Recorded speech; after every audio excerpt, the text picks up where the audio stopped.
Welcome, everyone, to It's a Wrap with Rap. I am your host, Ron Rappaport. This podcast features extraordinary people who do special things to enrich our lives and people who have overcome major challenges and adversities in their lives to come out on top. Our guest today is a very special woman, Deanna Carpenter. She holds degrees in psychology and public relations. Uh, Deanna is a survivor of childhood abuse, domestic abuse, and human trafficking. Deanna has established a 501(c) nonprofit organization designed to help survivors of abuse with soft life skills, as well as educating the public about the realities of abuse and how it affects the entire community, not just the immediate victims.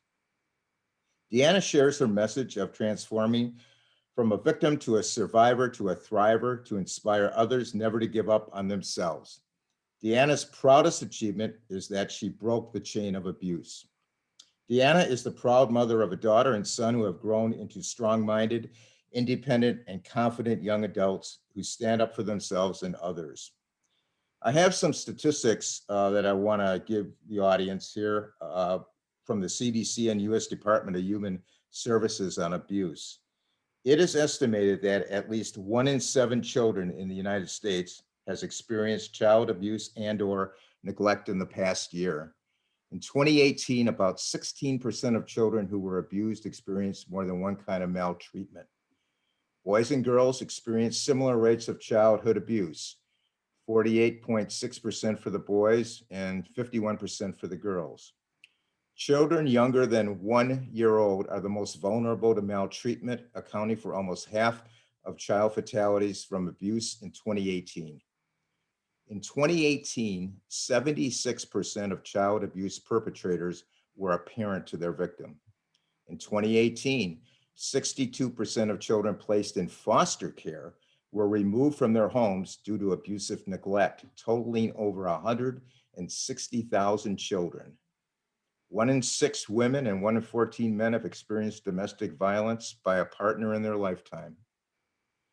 Adult survivors of childhood abuse are more likely to experience mental health difficulties, including depression, anxiety, bipolar disorders, PTSD, eating disorders, and substance abuse disorders. Adult survivors of childhood abuse are more likely to engage in high-risk behaviors like smoking, alcohol and drug use, and unsafe sex. They're also more likely to report overall lower health than those who haven't experienced child abuse. With all that being said, welcome, Deanna. What a pleasure it is to have you on the podcast. Thank you. I'm happy to be here. So for our audience, can we get a timeline? I understand the abuse started at a young age, around 3, and continued up to 15 years old. Can you shed some light on that time period for us? Sure. Uh, Many people, when they talk about their first memory, it's usually something happy, like a Christmas or a birthday or something special, something happy. And that's usually the first memory they can recall. My first memory is of sexual abuse by my brother at the age of about 3 years old. Um, he received a gift. It was this was in the 70s. It was one of those teepees. We had set it up in the living room, and my mom was taking a nap on the couch, and he and I were supposed to be taking a nap in the teepee when he started touching me very inappropriately. Um, he was 5 years older than me, so, I mean, he Okay. was still a kid at the time too. Uh, but that, one, doesn't excuse it, and two, it wasn't an isolated event. As the years went by, the abuse increased. My mom and my dad separated and divorced when I was in second grade, and it was really at that time that things got worse to where I would try to find ways to stay out of the house as much as I could. Otherwise, it was pretty much a daily event for me to come home from school and have my brother sexually abuse me. And then I would have to go do my homework or make dinner or, clean my room, whatever the case may be. Um, he stopped abusing me when I was 10 because he moved out of the house. Um, then I had maybe like a 6 month period of time where I actually had somewhat of a normal life. And then puberty hit, and that's when my dad started abusing me sexually for a few years until I moved out of the house when I was 15. So when your parents divorced, you were living with your dad then? Yeah, my mom had left us with my dad. So she pretty much only had visitation rights at that time. And so we lived full time with my dad. And when I was younger and my brother was living with us, we were left home by ourselves all the time. My dad would work until 9 o'clock at night, and then he'd go into City Hall because he was a municipal judge at the time. Wow. And he'd spend, a couple hours there. So he would get home until late most times. So we were home a lot by ourselves. So I would say the abuse is more continuous than sporadic. It definitely was. I I said to somebody just the other day that I don't, and until later, much later in my adult life, I did not know a life without some form of abuse going on. Um, Yeah. until I was mm, probably 25 was when I finally um, got out of all the abusive situations that I was in and started. We're having a problem. Can you hear me? I can hear you. Okay. You cut out for a second. Oh, I'm sorry. Uh, were there any good times in that period that you can remember? Or? Absolutely. I think that that's one problem that we have with a childhood abuse is that we have moments of normality and we have moments of happiness. Um, we would go to the zoo during the summer or Six Flags, or there were times where I would be able to go out in the neighborhood and play like a normal kid. So you had those spurts of normality, and you would think, well, my life must not be that bad if I had days where I could laugh or had days where I could play. And, Right. my mom or dad took me to this place and that place, so it must not have been that bad. But it was that bad. And just because they had one moment of normalcy in a week, that doesn't make all those other days and times non-existent when Right. it wasn't all fun and games. Right. Were there any signs of abuse in your personality that teachers could have picked up, or back in that time period, was child abuse probably wasn't on their radar like it is today? Yeah, unfortunately, mine happened during a time where it really wasn't talked about much, and their teachers definitely weren't getting any kind of an education about it. But one of the things that caused me to start speaking out is I was going through a box that I had found, and it had a lot of my old schoolwork, homework, report cards, drawings, writings, just all kinds of different things from my childhood in this box. And as I was looking at it, from kindergarten to second grade, my handwriting, uh, everything that I did was a certain way. And then starting from second grade on, you could see exactly when the abuse ramped up to daily. And then you can see because my handwriting completely changed. Wow. It absolutely changed. And then um, from second grade to fifth grade, it totally changed. It was like a different person writing. For about 6 months from fifth grade to sixth grade, it changed back into a more normal type of writing. And then when my dad started abusing me, you can again see the change in my handwriting to where it turned into a lot of scribbles where sometimes it was completely, you just couldn't see what I was even trying to say. Yeah. It just got really bad. And I always wondered, I was from a small town, our class sizes weren't that huge and all the teachers talked to each other. So I always wondered if any teacher that I had ever thought, looking at writing from a previous year during those changes, was something off? Why did it change so drastically? Um, Right. but you can definitely see it, and you can see it in pictures too. When your first memory is of abuse for a period of time, you don't know that it's wrong necessarily because it's normal in your household. So why would it be wrong? Yeah. and and then when you get to school, you find out, oh, things like that don't happen at everybody's house. It's all reflected in pictures. So you'll see baby pictures of me and when I was in kindergarten, smiling and I look happy. And then you hit later, like third, fourth, fifth grade.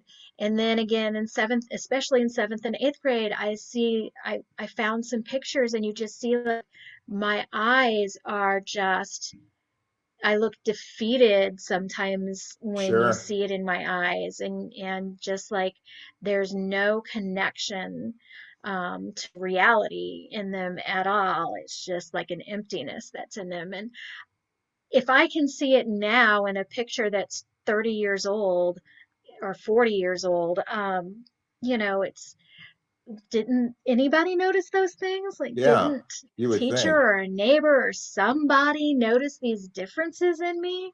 Um, but again, it was in the 70s and early 80s, so I don't recall being taught that very much. It was always a stranger danger type of thing instead of, oh, by the way, you know, daddies and mommies and aunts and uncles and brothers and sisters can do these bad things too.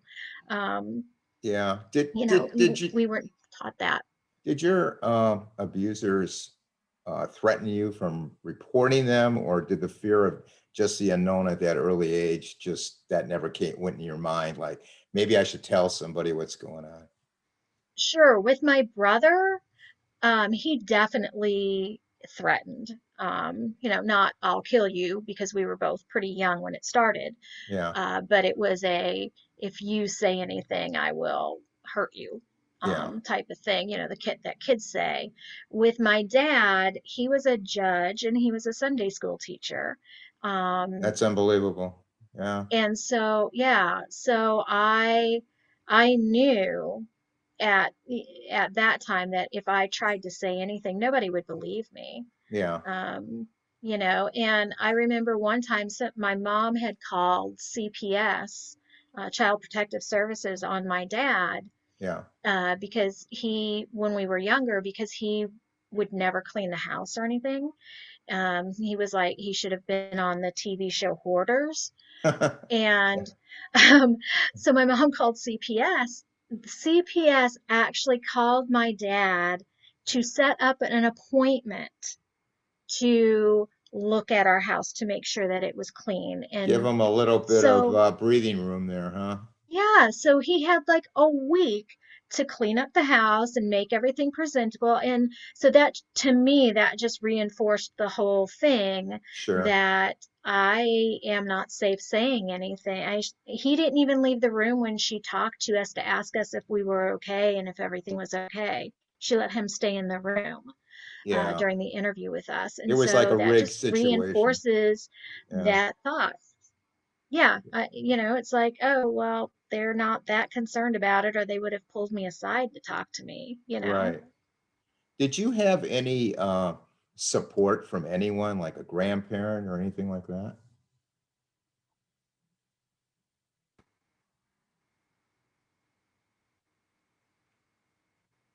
Did you have any support from anyone, like a grandparent or relative? Yeah. Did I have any support from anyone? Yeah. Um, no, well, not exactly. I had an aunt who, when everything first happened with my mom leaving my dad, I was in a Girl Scout group, and they used to have like a mother-daughter event, and I didn't have a mom to take me, so my aunt stepped up at that time to be my mom for me. So I didn't have somebody close enough that I felt I could confide in. I didn't really have anybody that advocated for me in any way. Um, Okay. One time as a kid, I loved acting and singing. And so I auditioned when I was in elementary school. I auditioned for a college show during the summer, and I was cast. And my mom actually gave me such a guilt trip because during the summer, I was supposed to spend summer with her, gave me such a guilt trip instead of supporting me to do something like this. She guilted me into quitting the show and going down and staying with her that summer. So Um, I didn't really have any kind of a support system. how do the victims of this ongoing abuse, like you had, cope? Do you distract yourself from the situation, or maybe set goals for the future, or just block it out of your mind? I mean, how do you cope Sure. with it?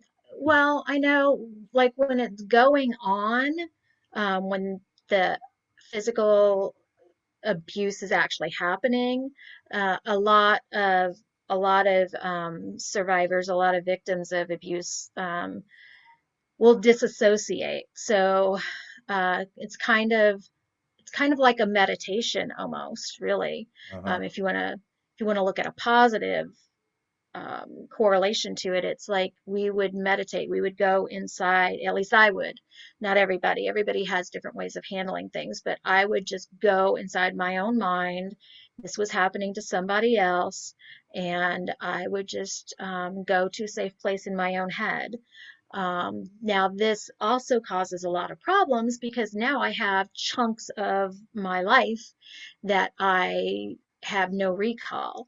I went to a high school reunion one time, and friends were talking about all these different things that we did, and I have no recollection of doing these things Because you took yourself out of that situation. because I was forever in this disassociative state. There's just many hours, years, almost probably, that I can't really recall much of anything at all. Yeah. And, it's really scary. But then on the day to day, trying to go through school or hold down a job or whatever the case may be, um, you a lot of survivors become perfectionists, and they have to, they have to be perfect in their work or their schoolwork. They're, strive for the straight A's type of thing.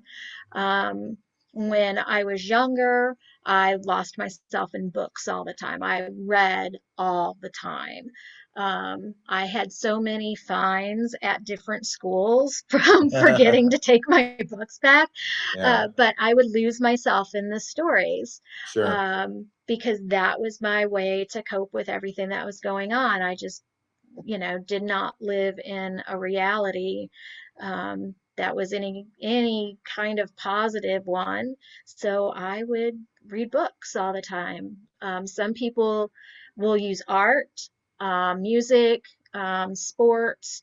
Um, we just find whatever we can. You Yeah, grab onto it with both hands right. and you hold on for dear life, so Like a that life you preserver. can. It Yeah, really, you yeah, always find a life preserver in that yeah. situation.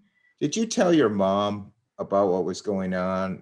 And if you did, at what age, and how did that go? Were the abusers confronted, or how did that work? So at the age of, I think I was either I think I was 16 when I did this. I kind of had a small breakdown. I can't remember what triggered it. I just remember getting very angry at my mom and basically screaming in her face that I had been sexually abused by my dad and by my brother. Um, she um, asked me if I wanted to go to counseling, and remember, I'm like 15 or 16 at Right. this time. Right. She shouldn't have asked. She should have said, "We are going to take you to see somebody now." Yeah. And she asked me if I wanted to call the police on my dad because Yeah. my brother passed away when he was 16. Oh, So he just we I think he had sleep apnea and wound up dying in his sleep. But and so she asked me if I wanted to call the police on my dad, and I said, of course, I said no. Um, and she never mentioned anything about the abuse that I suffered from my brother.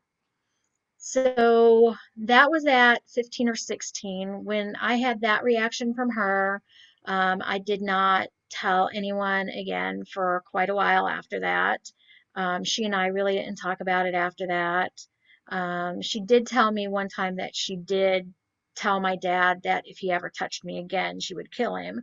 But beyond that, there was nothing done after I told her, as an other adult, than oh, her, ignoring the brother part. yeah. As an adult, at what age did you first seek counseling and did that help? So I was 23, I believe. Um, and I was in a relationship that was pretty stable. And I guess in my mind, I felt safe enough to start thinking again about what I had been through, and I got very unstable emotionally, Yeah. and wound up checking myself into a hospital where I got very intensive counseling while I was hospitalized. I was hospitalized for a week. Um, and I went to very intense counseling, group and individual sessions for that. And then I spent another year in outpatient counseling, individual and group. Um, and we worked with a couple of workbooks that we had. The Courage to Heal was the one that they used. And I was in counseling for about a year. And then I took a break for a very long time, which probably wasn't the best idea, Right. because I did not go back to counseling or do anything until I was in my 40s. So, Wow. and So that's so almost 20 years. so I had this span of time from about 24, 25 to it somewhere in my I think I was probably 45 maybe, Sure. where I stopped my counseling, made a bunch more bad decisions in my life, and then went back to counseling. So, um, Well, at least you double back. yeah, yeah, and that's why I tell everybody it's like you can't just go to counseling for a short time and go, oh, yay, I'm healed, Yeah. Doesn't work that way. because yeah, if I had stayed with it or at least gone back, after a small break, I probably wouldn't have made all those really bad mistakes between here, there and where I am today. Yeah. At what age did you get married, and how did your emotions from the past affect your marriage? So I've actually been married 3 different times. That was part of the whole really bad decisions. But the first marriage that I had was straight out of high school, and he was my very abusive spouse. Um, he and I were together for about 2.5 years. Um, and it was just a continuation of what my childhood was, Yeah. but ramped up a bit because it turned into physical abuse, and then it also turned into him tricking me out through human trafficking. So Okay. I was very lucky in the fact that I was able to get out rather quickly. I say 2.5 years, and some people would think, if you're getting beat up that much and he's doing these things to you, 2.5 years is not quickly. But to me, it is after talking to so many other survivors. Yeah. I didn't have kids at that time to tie me to this person.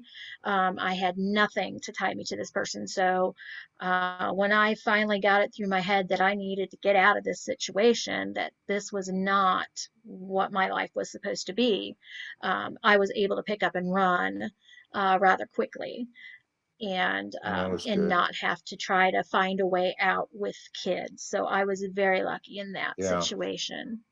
And then I married, and then he actually committed suicide about a year after I left.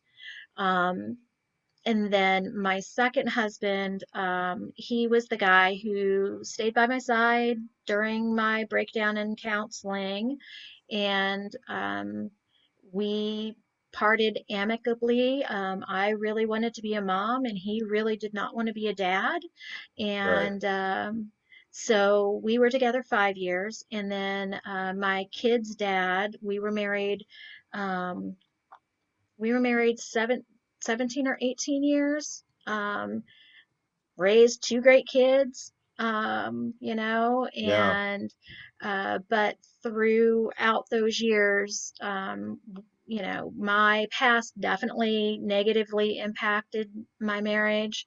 Um, I have a lot of quirks, a lot of strange things that I could completely understand how a lot of men wouldn't be able to be in a relationship with me because of them. Um, Sure. and and then also our paths in our lives just really diverged as our kids got older. So you kind of grew And apart. so we actually still have a family text group.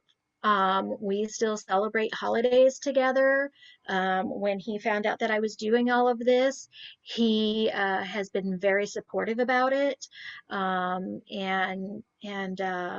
So just because relationships end, it doesn't mean that they have to end badly. Sure.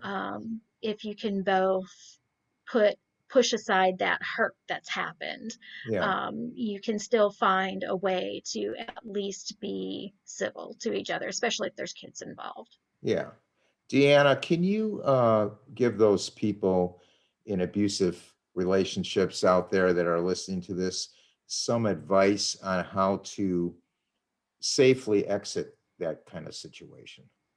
Absolutely. The first thing you want to do is don't leave on a whim. You need to have a plan in place because you want to make sure that you're safe after you leave. Um, the most dangerous time, ironically, for a victim to leave a domestic violence situation is after they leave.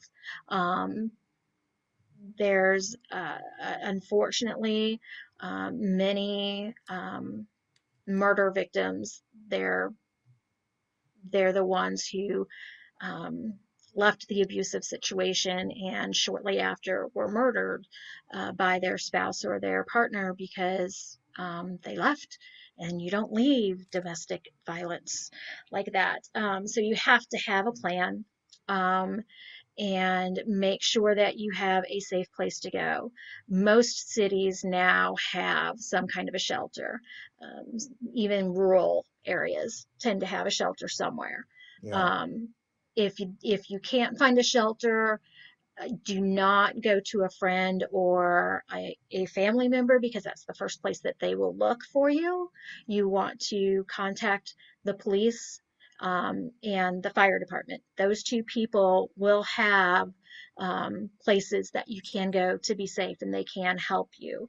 If your situation was like mine, where your abuser is part of the system, you need to go to a higher system. So if they're your city police, you go to state.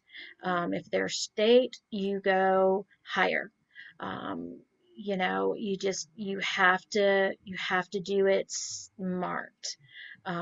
If Right. they're if they're tracking your every move, if they're checking your cell phone, just be really smart about things. Delete everything, don't leave a trail, but have a plan. That's Good, the best advice I can good give is advice. have a plan. Very good advice. So, what event or circumstance came about that prompted you to focus on yourself and decide to address what happened in the past and come out and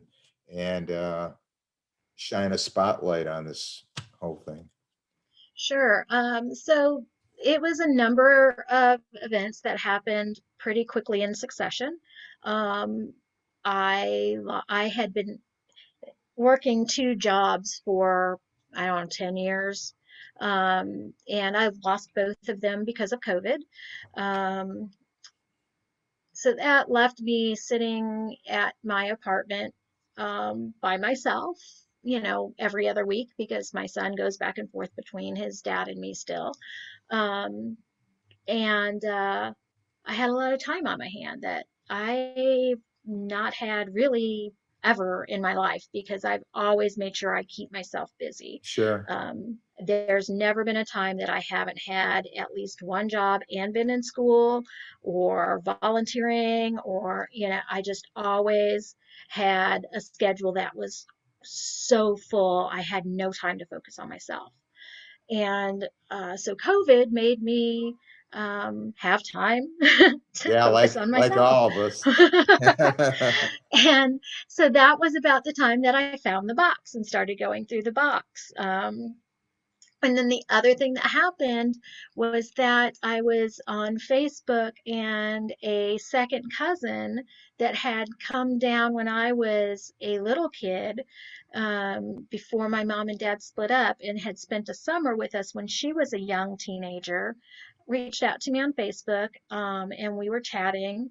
And I hadn't talked to her since that summer. So, I'm 5, 6 years old, and she was like 13 or 14 when she stayed with us. Hadn't talked to her in forever. So we started chatting on Facebook, and um, she had seen some of the stuff that I was posting about my past and what I was trying to do. And she let me know that my dad had also abused her.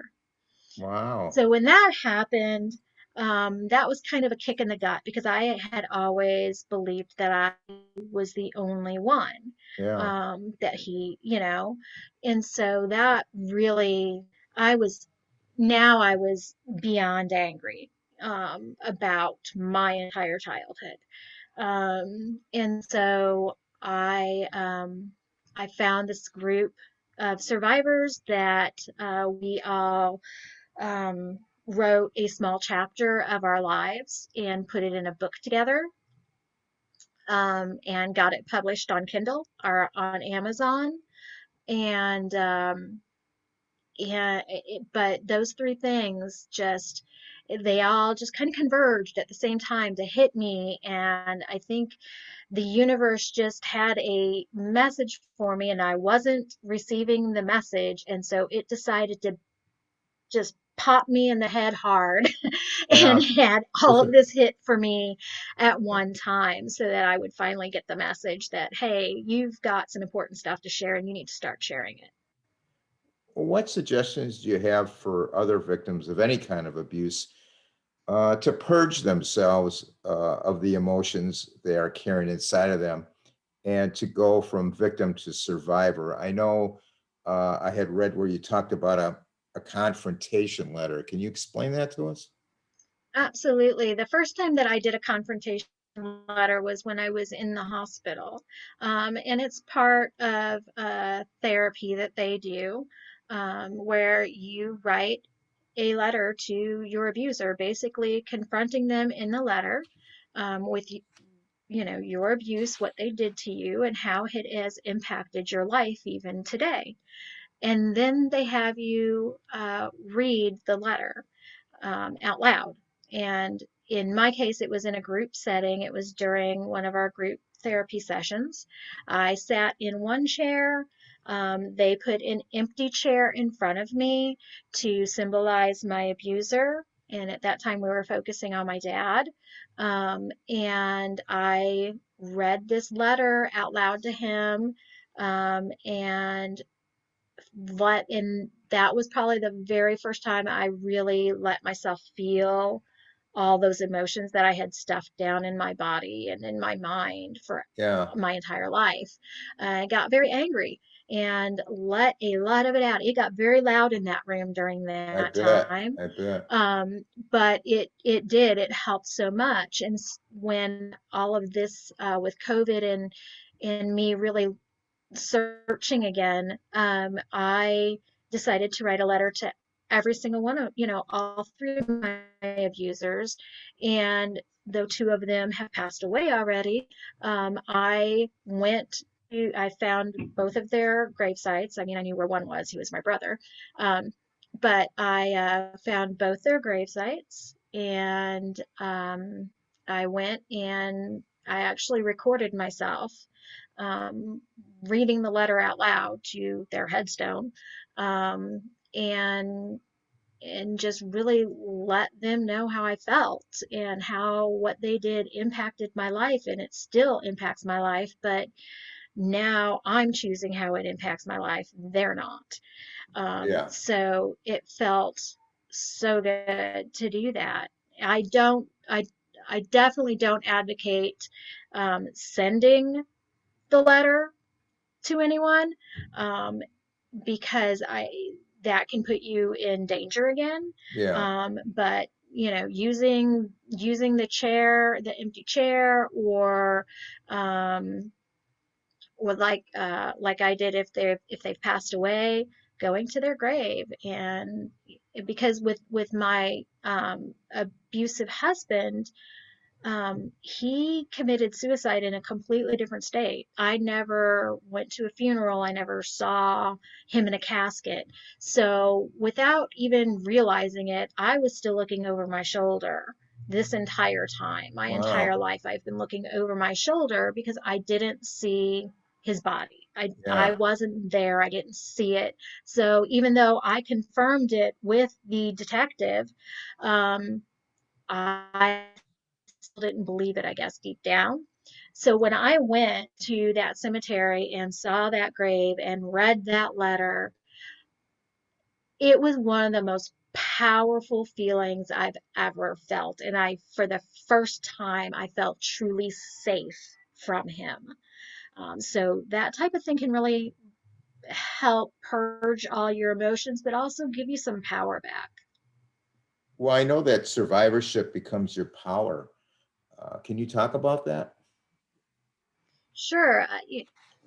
And I still catch myself saying this. We often will compare our abuse to other abuses. And, well, mine was just. Well, he only did.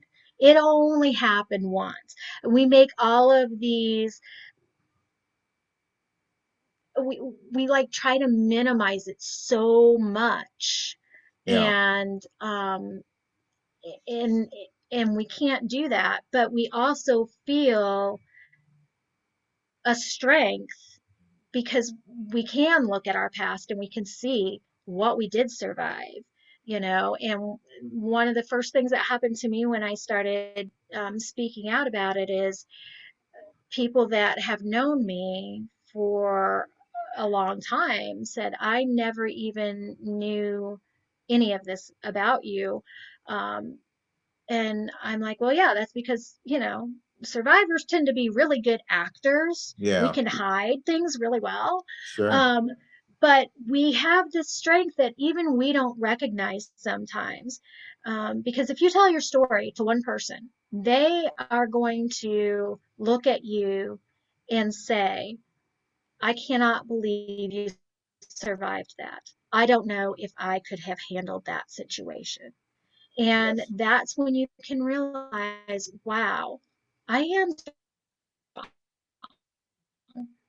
I'm stronger than I give myself credit for. And hopefully that strength then gives you.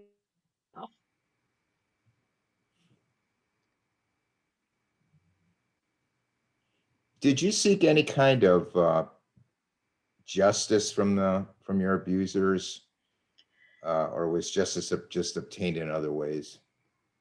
Um, I I say that justice doesn't always have to be through the legal system. My brother died when he was young. He didn't get to live his life. Um, my abusive husband committed suicide. He didn't get to live his life. He was 21 when he did Right. it. And with my dad, his health is very bad. His body is basically slowly giving out on him. His mind, he's in early onset of dementia. So karma has a way of handling justice sometimes for us when we can't get it through our legal systems. So let me ask you, what about forgiveness? Does that enter into this? Forgiveness a is definitely a very personal choice. Um, I- I've had people tell me, well, you need to forgive them so that you can get all that hate out of your heart. And to that, I say, I don't need to forgive anybody. There's no hate in my heart. I don't hate them. I hate what they did to me, and I hate what they did impacted my life so negatively. I don't hate them. And as far as forgiving them, I don't really need to. There's no reason for me to. And what they did to me is unforgivable. So I choose not to forgive them. And I think that I'm still a very happy, healthy person now. Yeah, you certainly Um, look like one I to can tell me. you that I heard the stats that you were reading off Yeah. at the beginning. And I can tell you that trauma, childhood abuse, affects your health even in adulthood. Oh, sure. Um, in fact, the majority of women who are diagnosed with fibromyalgia have suffered some kind of abuse in their childhood or young adulthood. Um, and I think that we've had so much toxicity in our lives because of our abuses that our body just, can't can't help but react to it.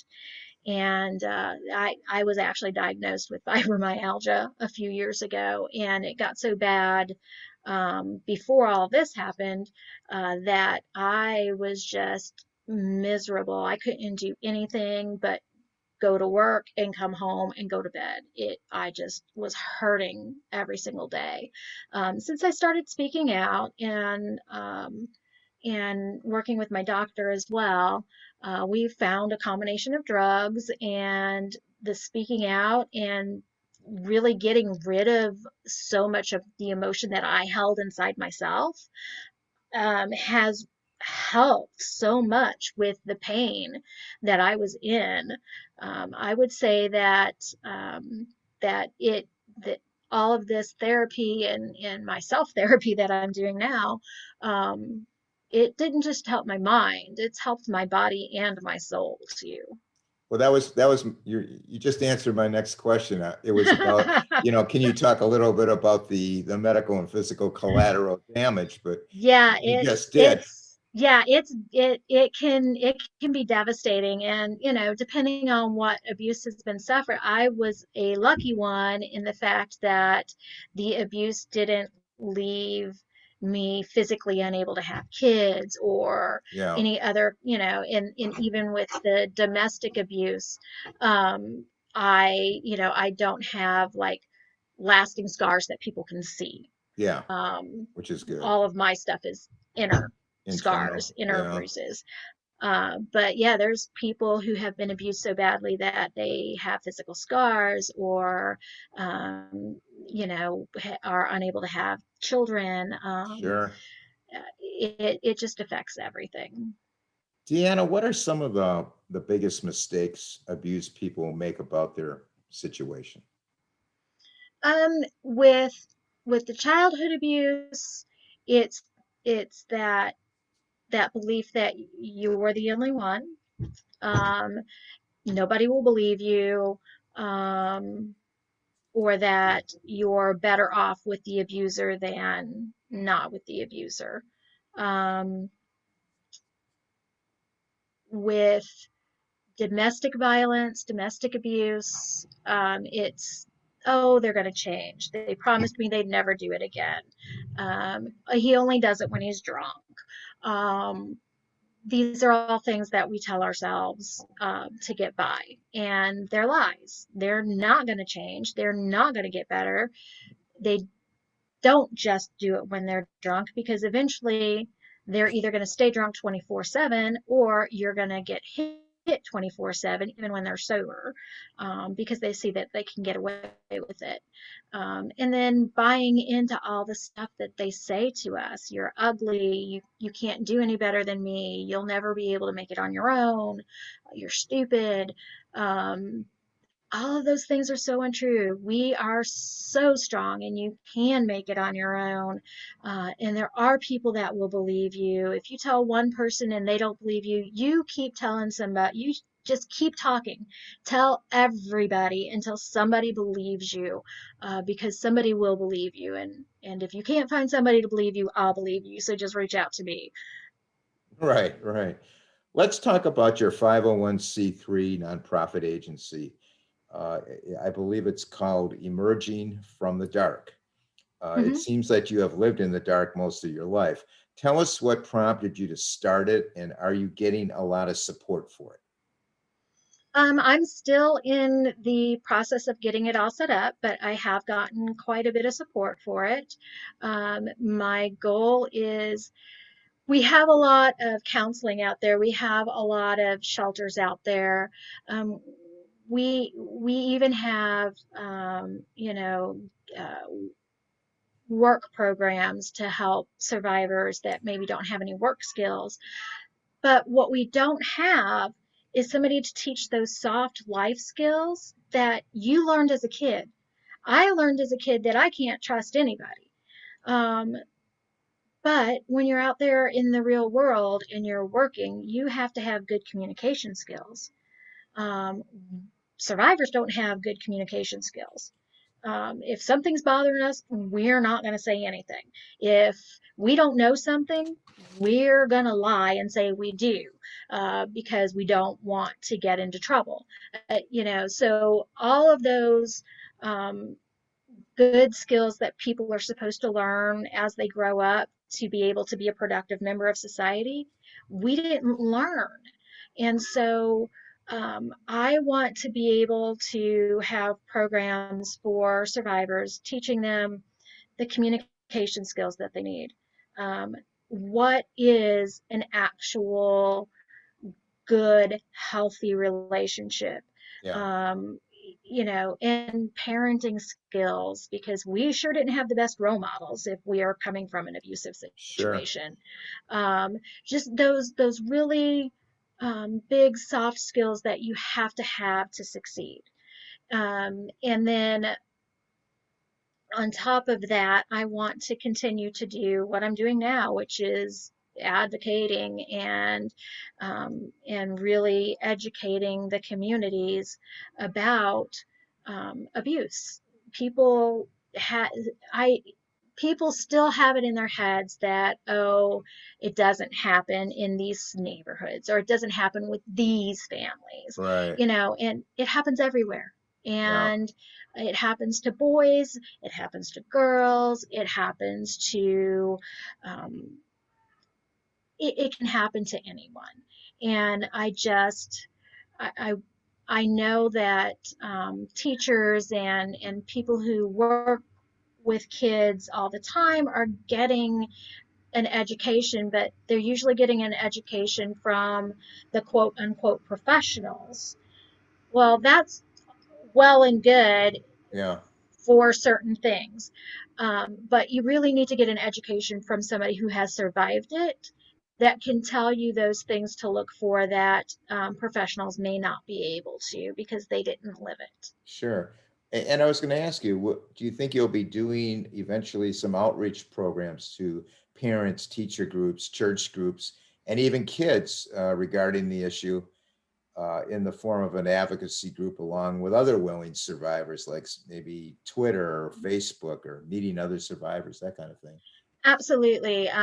The book where I wrote my chapter in it, that's a, an amazing group of survivors.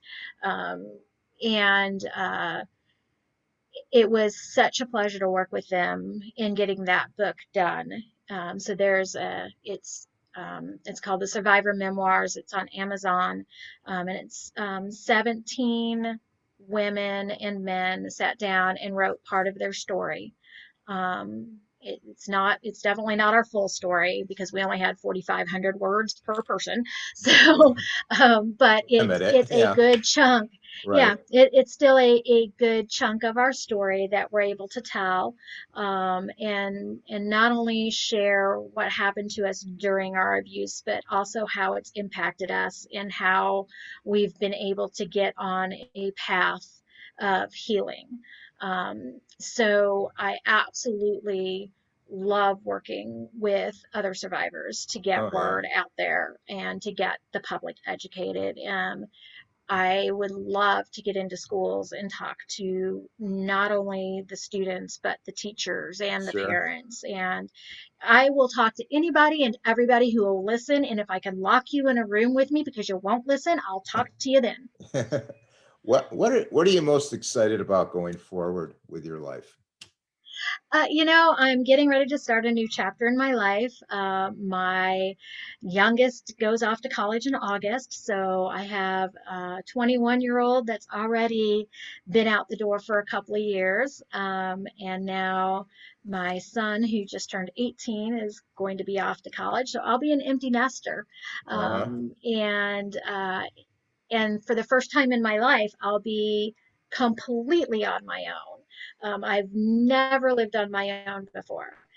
So I'm really excited um, to have to have this new chapter in my life where not only am I going to be on my own and have time for myself to do things, but I'm happy and I'm healthy mentally, physically, emotionally, and so I'm really ready to, you know, Yeah, get back out there and live life differently than I've ever known before.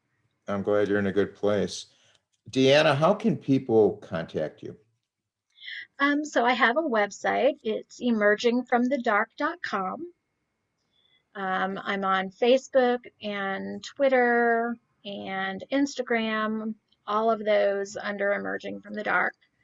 Um, and they can always email me at Deanna at Emerging from the Dark. All right, I'll put that in the program notes. Okay, And please come back and tell us in the future how the progress of your agency is making.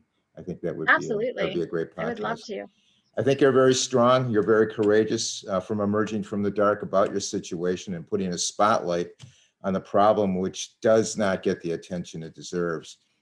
God bless you for all the work you're doing to enrich everyone's lives, and we all know and are grateful to you that you're making a difference in people's lives. Thank you for being on the podcast.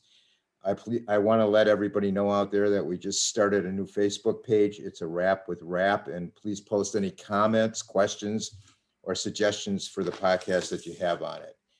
Thanks everyone for listening. I want everybody to stay safe. And for now, it's a wrap.